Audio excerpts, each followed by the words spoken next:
Assalamualaikum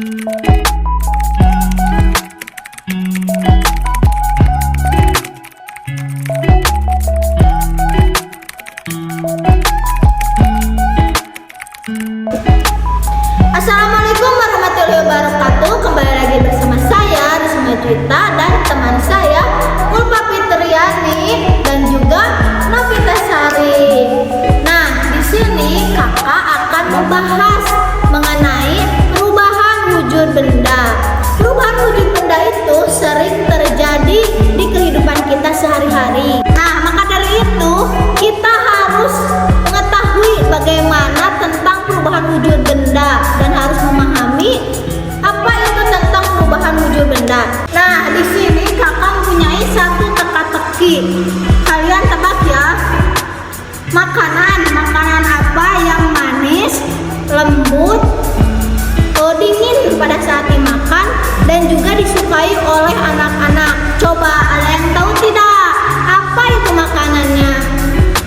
Ya, betul sekali. Makanannya yaitu es krim. Betul sekali. Jadi di sini kita akan membahas atau mempraktekkan tentang perubahan wujud benda yang cair menjadi padat. Contohnya itu es krim, pembuatan es krim ya adik-adik. Nah, sekarang kakak akan bertanya, ada yang tahu tidak apa sih perubahan wujud benda itu? Nah, perubahan wujud benda merupakan salah satu bentuk terjadinya perubahan yang terjadi pada suatu benda menjadi berubah wujud dari sebelumnya, baik itu ukuran, warna, bentuk, bau, dan sebagainya. Nah, sekarang di sini ada macam-macam dari perubahan wujud benda. Yang pertama, ada mencair. Nah, mencair ini memerlukan panas seperti kompor, matahari, dan sebagainya. Perubahan wujud benda mencair terjadi pada benda padat menjadi benda cair. Contohnya seperti es batu. Es batu yang terkena sinar matahari akan meleleh menjadi cair. Untuk yang kedua, ada perubahan wujud benda membeku. Nah, membeku ini perubahan wujud benda dari benda cair ke benda padat. Contohnya es krim. Untuk yang ketiga, ada menguap. Nah, menguap ini merupakan perubahan wujud benda yang terjadi dari benda cair ke benda gas. Contohnya seperti kita sedang merebus air. Nah, ketika air itu mendidih, nantinya akan mengeluarkan uap yang sangat banyak. Untuk yang keempat, ada mengembun. Nah, mengembun ini merupakan perubahan wujud benda dari benda gas ke benda cair. Contohnya, ketika di pagi hari, kita dapat melihat di daun-daun ada air yang menempel. Untuk yang kelima, ada menyublim.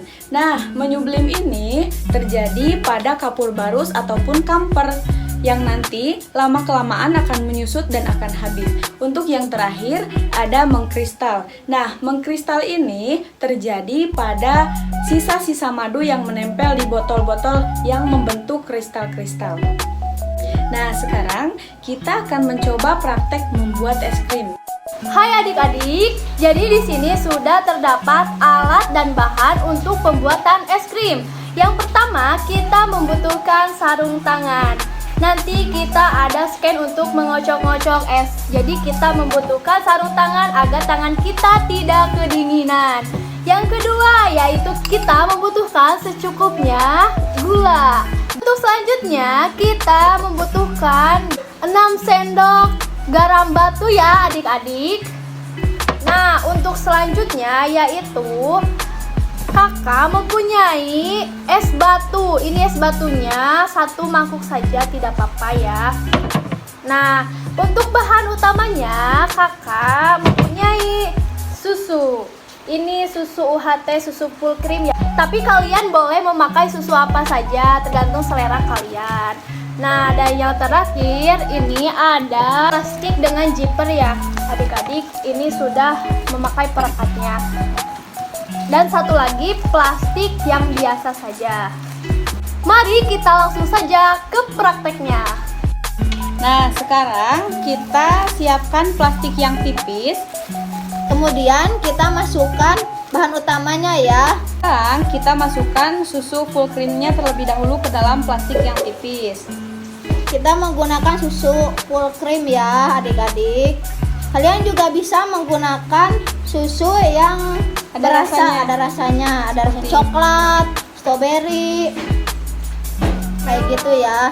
Kita menggunakan susu full cream karena kita akan memakai gula pasir ya Sebagai pemanisnya.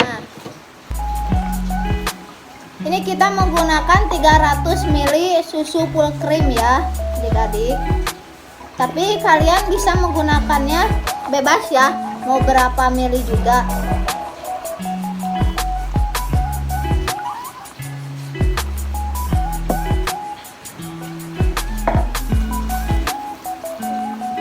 Masukkan sampai habis ya adik-adik.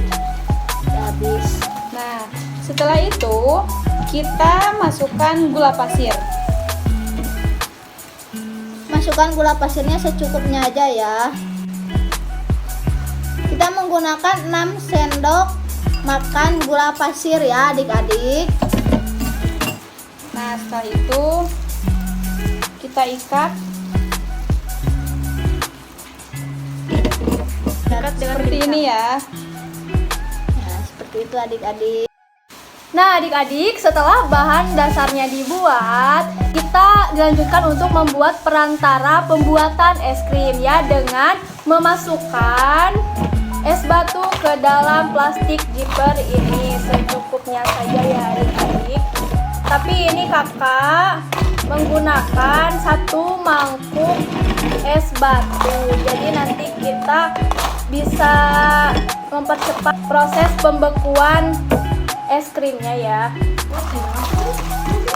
Nah, setelah kita memasukkan es batunya ke dalam plastik zipper ini, selanjutnya kita masukkan garam batu sebanyak 6 sendok makan.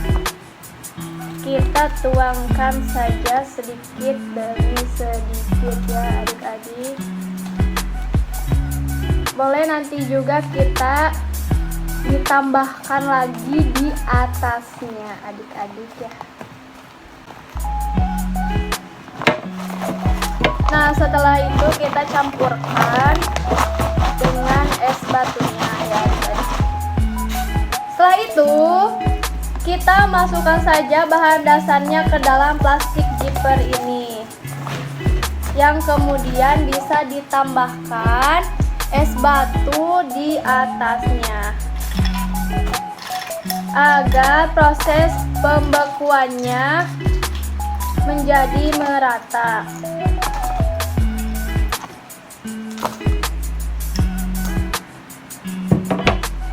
Nah adik-adik, selanjutnya kita langsung saja ya mengocok-ngocok secara merata menggunakan sarung tangan selama 10 menit. ya betul sekali. Kita tunggu 10 menit agar proses pembekuannya ini berjalan secara optimal ya adik-adik. Langsung saja ya, dikocok-kocok seperti ini.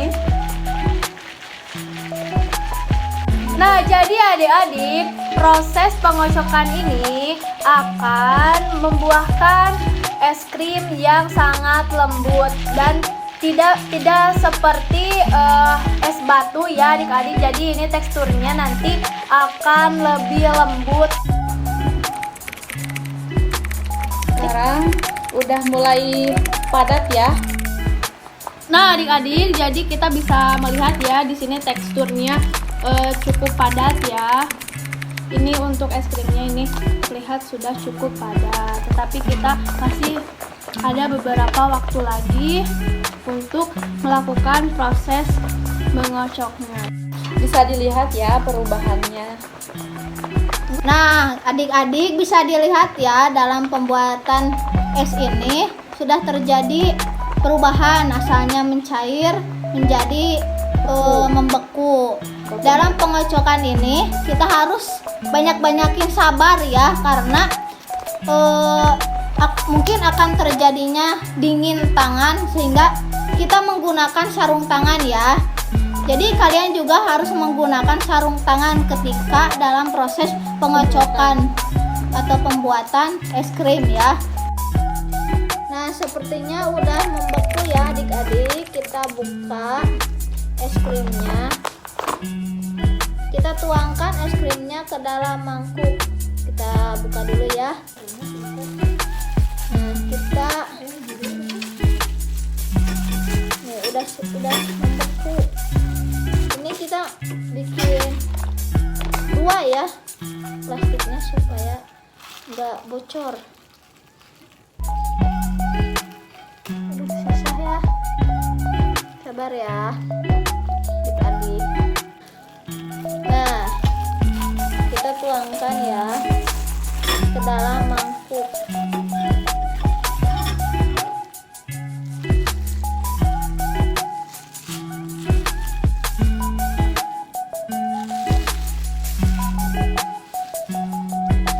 Kalian bisa lihat ya, tekstur yang tadinya cair banget, ini udah ada menggumpal-gumpalnya kayak es.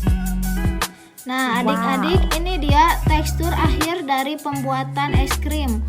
Mungkin ini enggak membeku banget ya, karena proses pengocokannya mungkin kurang maksimal, karena ini hanya proses pengocokannya hanya 10 menit yang seharusnya kalau banyak es susunya kurang lebih 15-20 menit ya adik-adik.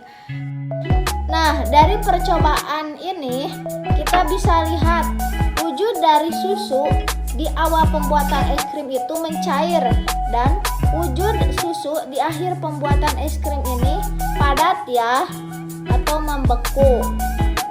Perubahan wujud dalam pembuatan es krim ini adalah terjadinya proses membeku. Artinya perubahan dari cair menjadi padat ya adik-adik.